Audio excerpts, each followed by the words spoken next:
അങ്ങനെ big boss Malayalam season 7-ൽ ഇപ്പോൾ ലൈവിൽ നടന്ന കാര്യങ്ങളാണ് പറയുന്നത്. ഇന്നലെ പ്രൊമോയിൽ കാണിച്ചതുപോലെയുള്ള സമാനമായ സംഭവങ്ങൾ ലൈവിൽ ഇപ്പോൾ നടന്നു കഴിഞ്ഞു.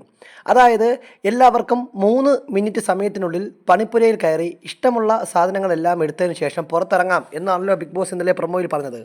അതനുസരിച്ച് 20 കോയിൻസിന് മാത്രമേ ഇവർക്ക് പർച്ചേസ് ചെയ്യാൻ പറ്റൂ എന്നാണ് ബിഗ് ബോസ് അനൗൺസ് ചെയ്തിരിക്കുന്നത്. അതായത് നമ്മുടെ നൂതില ചെരുപ്പ് ഫാക്ടറിയിൽ നിന്ന് കോയിൻ കിട്ടിയ പല ആളുകളും കോയിൻ സർക്കസ് കമ്പനിയിലെ ആൾക്കാർക്ക് കൊടുത്തിരുന്നില്ല. അപ്പോൾ ആ കൊടുത്ത കോയിൻസ് അനുസരിച്ച് മാത്രമേ അവർക്ക് പർച്ചേസ് ചെയ്യാൻ പറ്റുമായിരുന്നുള്ളൂ. അങ്ങനെ വന്നപ്പോൾ ആര്യം പറഞ്ഞു, കോയിൻ തരാത്ത ആൾക്കാർക്ക് ഞങ്ങൾ ഫുഡ് തരില്ല, അല്ലെങ്കിൽ ആ പണിപ്പുരയിൽ നിന്ന് കിട്ടിയ സാധനങ്ങൾ കോയിൻ തരാത്ത ആൾക്കാർക്ക് ഞങ്ങൾ തരില്ല എന്ന് ആര്യം പറഞ്ഞു.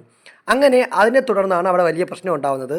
അങ്ങനെ എല്ലാവരും കൂടി പണിപ്പുരയിൽ കയറുന്നു. പതിവ് പോലെ തന്നെ നെവിൻ എല്ലാവരെയും പേടിപ്പിച്ച് അവിടെ നിന്ന് ഇറങ്ങാതിരിക്കുന്നു, സാധനങ്ങളൊക്കെ എടുത്ത് നോക്കിക്കൊണ്ടിരിക്കുന്നു. അങ്ങനെ എല്ലാവരും ഭയങ്കരമായിട്ട് ടെൻഷൻ അടിച്ച സമയമായിരുന്നു. പെട്ടെന്ന് തീരാൻ കുറച്ച് സെക്കൻഡുകൾ മാത്രം ബാക്കിയുള്ളപ്പോൾ 6-5 സെക്കൻഡ് ബാക്കിയുള്ളപ്പോൾ നെവിൻ പെട്ടെന്ന് പണിപ്പുരയിൽ നിന്ന് ഇറങ്ങുന്ന ഒരു അവസ്ഥയാണ്. അപ്പോൾ ഇന്നലെ പ്രൊമോയിൽ കാണിച്ചതുപോലെയല്ല. അപ്പോൾ നമ്മളെല്ലാവരും വിചാരിച്ചു ഇന്നലെ നെവിൻ പണിപ്പുരയ്ക്കകത്ത് തന്നെ 3 മിനിറ്റിന് ശേഷവും നിൽക്കുമെന്ന്. പക്ഷേ അങ്ങനെയല്ല.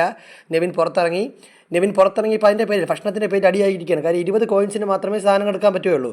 അപ്പോൾ എന്തുകൊണ്ട് ആ നൂതില ചെരുപ്പ് ഫാക്ടറിയുടെ ജോലിക്കാർ സർക്കസുകാർക്ക് കോയിൻ കൊടുത്തില്ല എന്ന് ചോദിച്ചുകൊണ്ടാണ് ഇപ്പോൾ വലിയ അടിയോടെ നടക്കുന്നത്. എന്തായാലും ഇതാണ് ഇപ്പോൾ ലൈവ് നടക്കുന്നത്. കൂടുതൽ ലൈവ് അപ്ഡേറ്റുകളുമായി വീണ്ടും വരാം.